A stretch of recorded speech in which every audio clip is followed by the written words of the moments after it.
Francia, enero de 1896. La gente se congrega en uno de los cafés de la bohemia parisina. Una parte del salón se cierra mediante pesadas cortinas para que no se filtre ni un rayo de luz. La cortina solo se abre cada 10 minutos. Salen unas 20 personas e ingresan otras que acaban de pagar unos céntimos de francos. Están allí para presenciar una de las primeras sesiones cinematográficas. Louis y Auguste Lumière habían inventado el cinematógrafo unos días antes. Aquella fría tarde de enero estrenaron una película que duraba menos de un minuto, titulada La llegada de un tren a la estación de La Ciotat. La escena había sido filmada en la estación Bouches-du-Rhône de La Ciotat, una villa portuaria del sur de Francia. Cuenta la leyenda que a los pocos segundos de comenzada la proyección se escucharon algunos gritos y la gente comenzó a correr asustada. Se agolpaban para salir de la sala exaltados.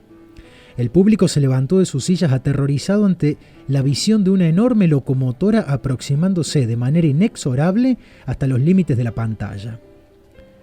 ¿Qué pasó en aquella proyección del Café de París? ¿Por qué los espectadores experimentaron aquel terror frente a lo que sabían era una representación?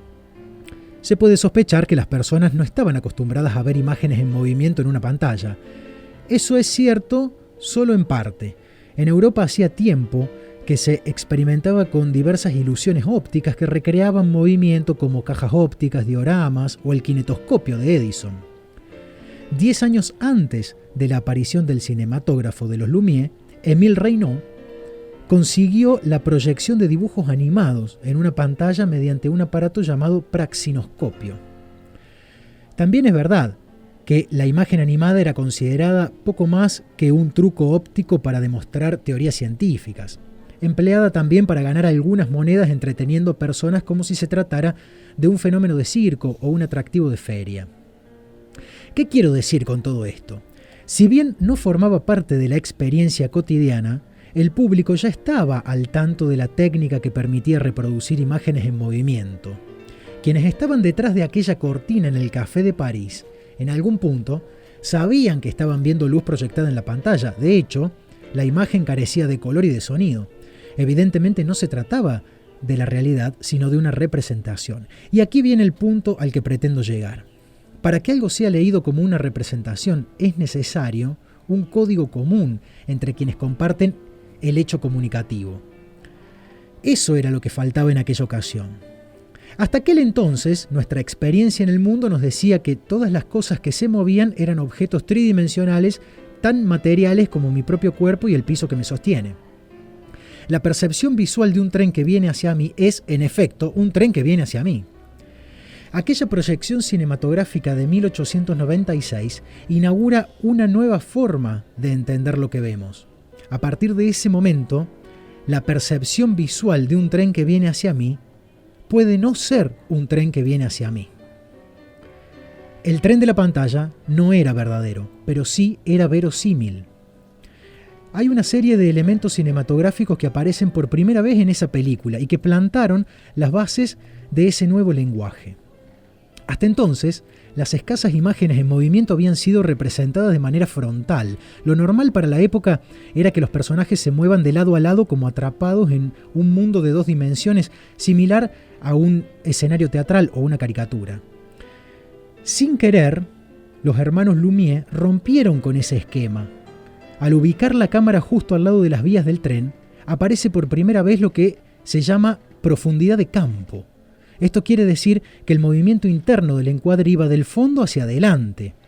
No existía aún un lenguaje, un código que permitiera interpretar esta nueva forma de contar algo mediante las imágenes.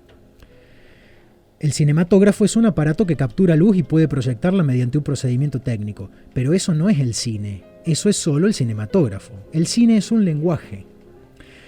El cine separa la verdad de la verosimilitud.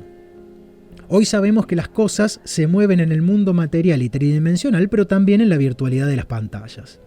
Si algo viene hacia mí en el mundo material y yo no me muevo para evadirlo, habrá alguna consecuencia experimentada por mi cuerpo. Si algo viene hacia mí en la pantalla, no pasa nada. Hoy nos encontramos con niños que antes de decir su primera palabra ya fueron colocados repetidamente frente a la hipnosis de la pantalla. Antes de hablar ya sabemos que no todo lo que se mueve es un objeto tridimensional y material que habita el espacio. La apropiación de este lenguaje parece ser tan intuitiva como la del habla. Hoy no nos llama la atención ver un ojo del tamaño de una pantalla de cine, ni nos conmueve ver un asesinato en una serie. En una película, por ejemplo, dos personajes están caminando por una calle del barrio de Flores, y en una décima de segundo uno de ellos aparece, por ejemplo, comiéndose un pancho en una playa de Brasil, pero 2 años antes. Este salto en el tiempo y el espacio es percibido como algo coherente. ¿Por qué? Porque nos apropiamos de la idea de escena. La escena en el lenguaje audiovisual se nos presenta como una unidad narrativa similar a una frase en el lenguaje hablado. La frase termina cuando una idea se cierra. Hacemos un silencio o ponemos un punto y la próxima frase es otra idea, otra historia, más o menos vinculada con la anterior. Algo similar sucede con las escenas cinematográficas. En un diálogo entre dos personajes de una película frecuentemente vemos la cara de quien habla como si nos mirara casi de frente. Cuando el otro personaje habla, la imagen experimenta un salto y nos coloca casi en la dirección opuesta y vemos la cara del personaje que hasta entonces se nos presentaba de espaldas. Esa manera de percibir no tiene nada que ver con nuestra experiencia real y material en el mundo. Asimismo, nos resulta verosímil, porque tenemos incorporado el código, el acuerdo que nos permite leer eso como un continuo. ¿En cuántas películas escuchamos una voz que nos cuenta una historia, pero no vemos al personaje que habla?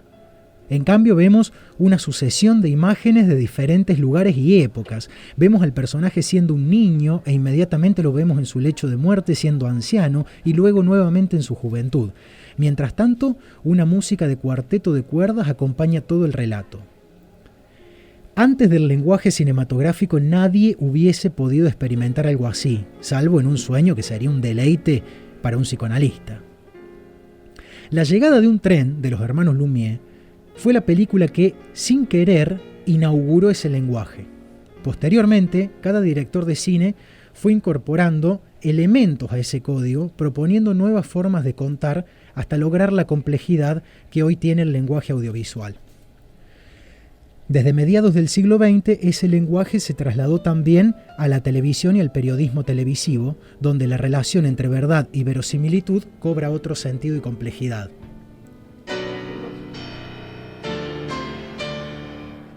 En lo que va de este siglo, aparecieron y se vienen desarrollando otros lenguajes, digitales, multimedia, transmedia, algorítmicos, entre otros. La pregunta es la siguiente: ¿cuántos de nosotros estamos a punto de salir espantados de la sala como aquellos espectadores del film de los hermanos Lumière? La complejidad de los nuevos lenguajes nos obliga a desarrollar nuevas estrategias y códigos de lectura, pero el riesgo es aún mayor. Los nuevos lenguajes digitales son menos transparentes a los usuarios y lectores, no se nos presentan con la impresionante fuerza de un tren que se nos viene encima. Pero allí están. Quienes no se los apropien serán excluidos de muchos relatos, de muchos espacios, de múltiples historias. No entrarán en la narrativa colectiva que hoy se externaliza y se registra en las memorias digitales. Nos encanta el cine y aprovechamos las nuevas tecnologías y lenguajes. Pero hacemos radio. No necesitamos maquillistas ni vestuaristas. No tenemos cámaras ni efectos especiales. Nuestras escenas no tienen decorados ni iluminación. Sin embargo, trabajamos